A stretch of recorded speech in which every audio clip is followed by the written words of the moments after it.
ঈদের নতুন কাপড়, পরিবারের জন্য কিছু ছোট উপহার, সবকিছু নিয়ে বাড়ি ফিরছিল 22 বছরের সোহেল। কিন্তু সেই সোহেল আজ বাড়ি ফিরল নিতর দেহ হয়ে। যে পথে ফেরার কথা ছিল হাসি মুখে, সে পথে আজ কান্নার ঢেউ। বরিশালের মেহেন্দিগঞ্জ, ছোট্ট একটি গ্রাম, 11 নম্বর চাঁদপুর ইউনিয়নের নূর মোহাম্মদ মৃদা ভারী।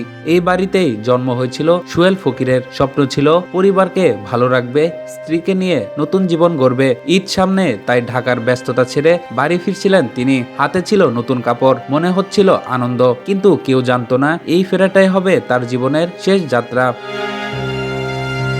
সদরঘাটের সেই দুর্ঘটনা এক মুহূর্তেই সব শেষ করে দিল। সোহেল আর ফিরল না জীবিত, তার নিতর দেহ ফিরল নিজের গ্রামে, যে বাড়ি থেকে একদিন স্বপ্ন নিয়ে বেরিয়েছিলেন। গ্রামের মানুষ, আত্মীয় স্বজন, প্রতিবেশী সবাই ছুটে এলেন একবার শেষবারের মতো সোহেলকে দেখতে। কান্নায় ভেঙে পড়ে পুরো এলাকা, কারণ এই মৃত্যু শুধু একজন মানুষের না, এটা একটা পরিবারের ভেঙে পড়ার গল্প। আজ দুপুর 2টায় মেহেন্দিগঞ্জ উপজেলার 11 নম্বর চাঁদপুর ইউনিয়নের নূর মোহাম্মদ বাড়ি জামে মসজিদ মাঠে অনুষ্ঠিত হবে সোহেল ফকিরের জানাজা নামাজ। এরপর সেখানেই পারিবারিক কবরস্থানে দাফন করা হবে। যে ছেলে ঈদের নামাজ পড়ার জন্য বাড়ি ফিরছিল, আজ সেই একই গ্রামে তার জানাজা পড়া হবে। এই দৃশ্য ভাষায় প্রকাশ করার মতো না। একদিকে ঈদের প্রস্তুতি, অন্যদিকে একটি বাড়িতে শুধু কান্না আর শোক।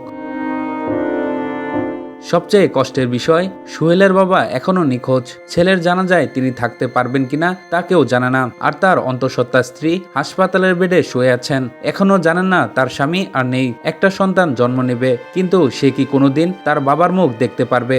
এই প্রশ্ন এখন ঘুরছে সবার মনে। ঈদের নতুন কাপড় নিয়ে যে সোহেল বাড়ি ফিরছিল, সে আজ ফিরল নিতর দেহ হয়ে। একটি পরিবারের স্বপ্ন থেমে গেল, একটি গ্রামের আনন্দ রূপ নিল শোকে। আর আমরা রয়ে গেলাম একটি প্রশ্ন নিয়ে, এমন মৃত্যু কি এড়ানো যেত না?